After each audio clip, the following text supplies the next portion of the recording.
Hello, hello, hello, and welcome to the 7 Minute Monday Motivation. 7 Minute Monday Motivation. Say that 5 times fast. It is a glorious Monday. I already went for my walk. I'm fully dressed. It feels so good.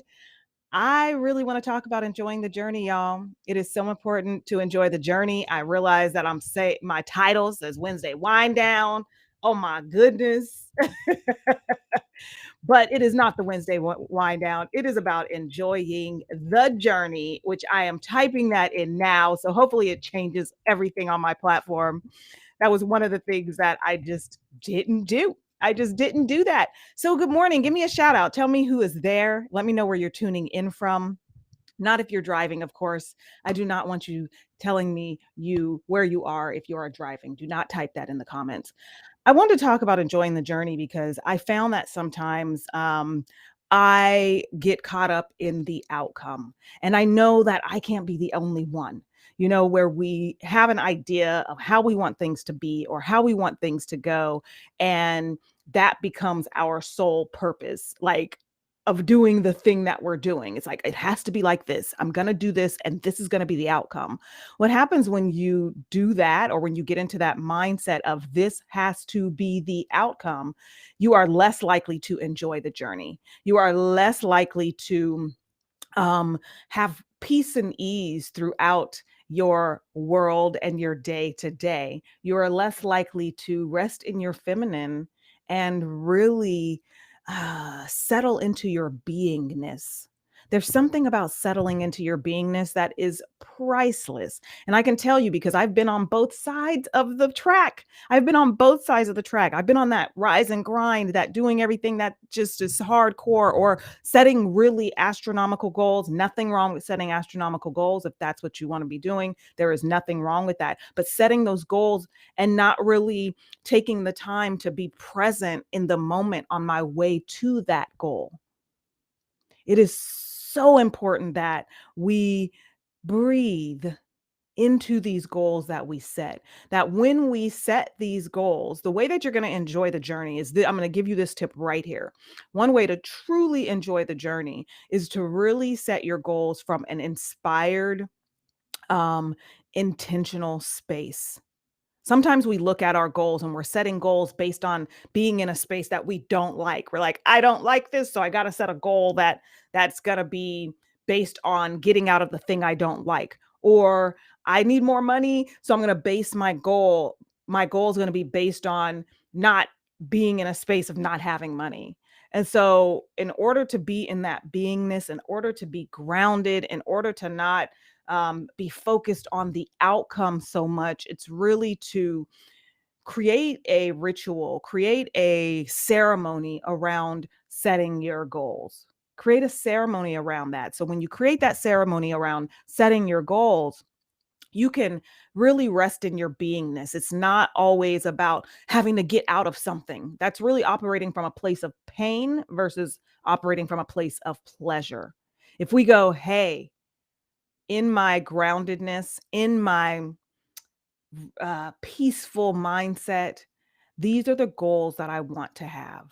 And I want to have these goals because of blank. You definitely want to know your why you want to have these goals. And the why should really be about because you want to feel a certain thing versus wanting to avoid a certain thing. And when you get into that space, then you can on a daily go, hey, you know what? I'm enjoying this damn journey because you're in a space of beingness. You're not on that hamster wheel of like, oh my God, I got to run. I got to get this. I got to do that. And here's the best example. Even I love the beach. Y'all know I love the beach. I got my beach pictures. You guys follow me. And one of the things that I do is whenever I'm going to the beach, I'll drive up the coast. Well, yesterday, Mr. McCrae and I were going to the beach, and I wasn't really sure what beach we were going to, but I just got in the car because I was like, yes, honey, I ain't got to think about it. Let's go. And so I get in the car and he's like, oh, we're not going to drive up the coast. I'm just going to drive up the 101. And I was like, okay. Like at first I was like, okay. But then in the back of my head, I was like, but I want to enjoy the journey. And then I said, well, why can't I enjoy the journey? going up the 101. So I literally normally, if I'm driving up the one freeway, I'm looking out the window and I'm seeing the beach out there and people along the beach and the waves crashing.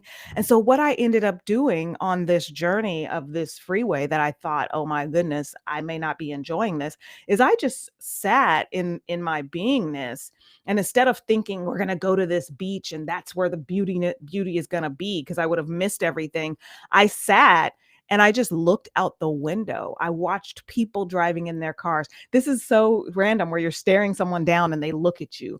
And so I was able to give someone a smile. Who knows? That smile could have meant something to them, that day. But for me, what it did is allowed me to actually enjoy the whole journey on our way to the beach. So set your goals from an inspired, intentional space, not from a place of pain, and choose to focus on the journey and enjoying the journey versus focusing on the outcome. I don't know if any of you are feeling me. Are you feeling me on this? Just let a sister know. Cause I don't, y'all might not do this. This might just be something that for me, that's what I struggle with that, with enjoying the journey. I'm constantly focused on the outcome. Who else has had a challenge focusing on the outcome? Type it in the comments.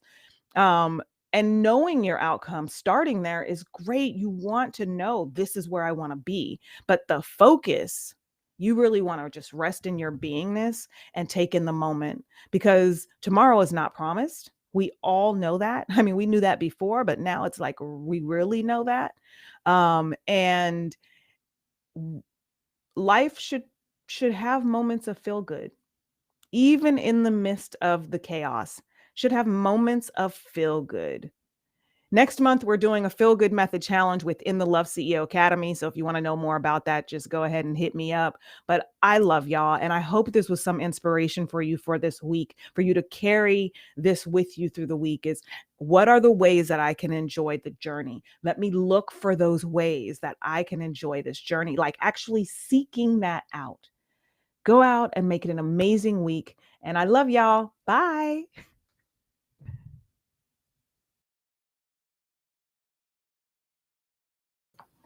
All right. I hope you guys come and enjoy the journey with me, Awakening Your Love Intelligence at my retreat in Peru. You can definitely join us there. We have a lot of things planned from cuisine to the love intelligence method. You're going to walk away with all of that. You can definitely get that information at bit.ly Natasha Peru retreat. And I love you. Go out and make it an amazing week. And I will see you soon. Bye.